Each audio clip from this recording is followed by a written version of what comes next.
Hello everyone and welcome to today's creepypasta video. So today I'm going to be covering a slightly different one, and I've never actually heard of this creepypasta, but it's called Laughing Jack, and I found this one very interesting when I was reading and making notes about this, as it's done in the first person, and I just found it really interesting, to be honest. I love psychological ones, and it's different compared to Jack the Killer one that I covered last time. So I will be reading this in the first person, and then like I say, I did really enjoy this one and it is quite different, so I hope you guys enjoy. So this is Laughing Jack.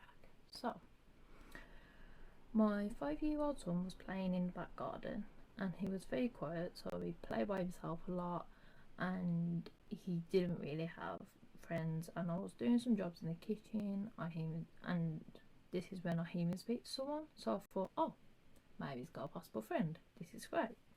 So I went outside and checked that you know, everything was alright, but he's by himself. So I thought, this is odd, maybe he's just talking to himself. So I called him in for some lunch anyway and asked who he was talking to, and he says he was talking to his new friend. So I asked some more questions like, what's his name, why didn't you invite him to have lunch with us?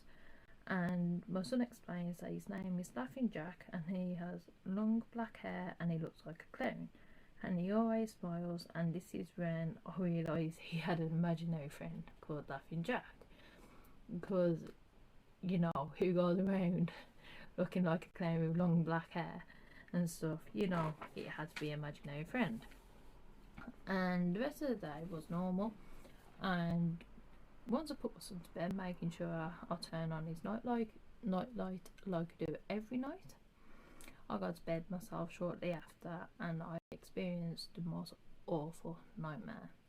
So I found myself in a dark black and white abandoned fairground that had endless empty tents, and it had empty stalls with creepy cuddly stuffed animals hanging from nooses, and they also had the eyes scratched out that had, you know, the split open, not a nice size. And then out of nowhere I hear a music box playing the tune For Pop Goes a Weasel, and in a trance I follow the music to a circus tent with just one spotlight in the centre. And as I got closer, the music was slowing down, and I was singing along against my will.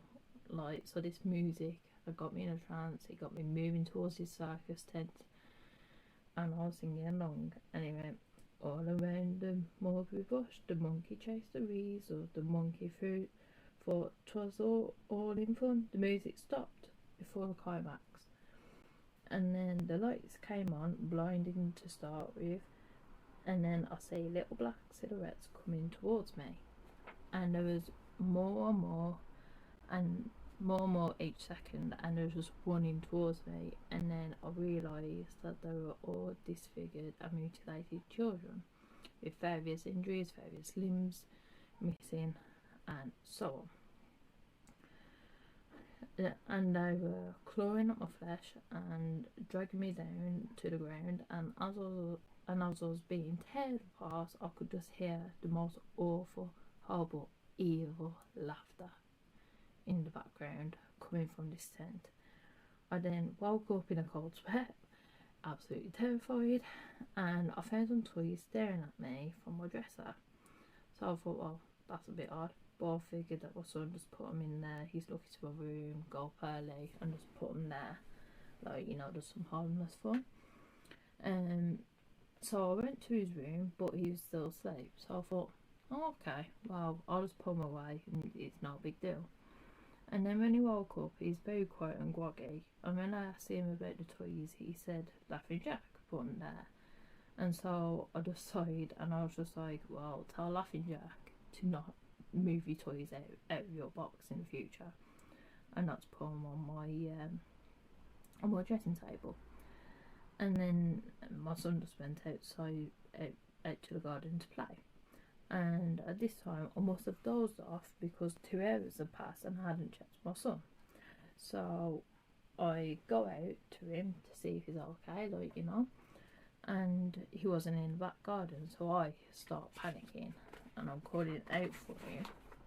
And then I hear a giggle from the front garden, which I always say to my son, don't go to the front garden because of safety. But I found my son there, but when I went to him, he just stared at me eating sweets. And when I asked him, well, where did you get the sweets from, because I didn't give him any, he said Laughing Jack gave them to me. And at this moment, I was just really scared, and I was just like, no, this is serious. Laughing Jack is not real. But he kept insisting it was Laughing Jack that gave him these sweets, so I threw them away, and he seems fine. So I thought, well, maybe I just overreacted. It could have been someone in the street, it could have been our neighbours that we know, it could have, like, you know, it's probably just harmless. So I put him to bed as normal, and I had a night myself. I was then woken up by a loud bang in the kitchen, and when I checked the kitchen, I was horrified by what I saw. Everything was thrown literally everywhere, and I found a family dog was suddenly killed and stuffed with the same sweets my son had earlier that day. And then I heard a piercing scream from my son's room, and when I got to his room, everything was everywhere, and my poor son, he was shaking, terrified in his bed, scared for his life. So I scooped up my son and go into protective mom mode, and luckily my neighbours were still awake, so I could go over with my son and call the police. But it did not take them long to think I was absolutely crazy. The police searched the house and they didn't find anyone in there, and they just put it down to someone sneaking in and bolting when they heard me rushing up to my son's room. But I knew this wasn't the case because I knew all the doors and windows were shut and locked, so I knew whatever it was didn't come from outside. So the next day, my son stayed by my side. He did not leave the house, and I also set up his old baby monitor from the garage. So I set that up in his room, and I made sure to get a knife out of the kitchen to put under my pillow, because I was not taking any chances, and I was making sure to protect him tonight if anything were to happen. And when night came, I put my son to bed, and I promised that I would protect him tonight. And then when I couldn't stay awake, so I tried to stay awake as long as possible, but when I physically couldn't, and I started to drift off to sleep, I heard the baby monitor make a sound, and at first I just thought, oh, maybe it's just interference, like, you know. But then I heard the horrible, terrible laugh from my nightmare, and so I bolted up and sprung into action. And I grabbed the knife from under my pillow and headed to my son's room. I tried the light, but it wouldn't work. But then I feel warm, thick liquid at my feet, and then the night light came on, and I could see the horror that happened. So I found my son nailed to the wall by his hands and feet, and he had just the most horrible injuries. And then I realised he was still alive when I heard a soft moan from my poor baby. And I just break down at this point. I start vomiting, and then I heard a cackle from behind me, and when I turned around, I saw him. I actually saw Laughing Jack for myself. This pale, long black-haired clown looking creature. He didn't even look like a human. He didn't even look like he had bones. And I saw him, and he was laughing at my terror, and then he turned to my son and started laughing at my son, as if he was laughing at what he had done. So at this point I snapped and I screamed at him to get away, and I raised my knife, and then stabbed him down, but as soon as the knife touched him, he disappeared in a black smoke, and the knife hit my son's still beating heart, splashing blood all over my face. And at this point I was just filled with dread. I was like, what have I done? My sweet baby, I couldn't keep a promise to you. I promised to protect you. What have I done? This is the worst thing that could have happened. And then the police arrived shortly after, to find me still holding the knife in front of my baby, covered in my son's blood. And so, I was about saying that the trial was short. I was deemed insane and I went to a prison for the criminally insane, and this is where I have been for the last 2 months, and it's not too bad here, but the only reason why I'm up right now is because someone keeps playing Pop Goes Weasel outside my window, so I need to talk to someone about that in the morning. So that was the Laughing Jack CreepyPasta. So like I said, it was really interesting one.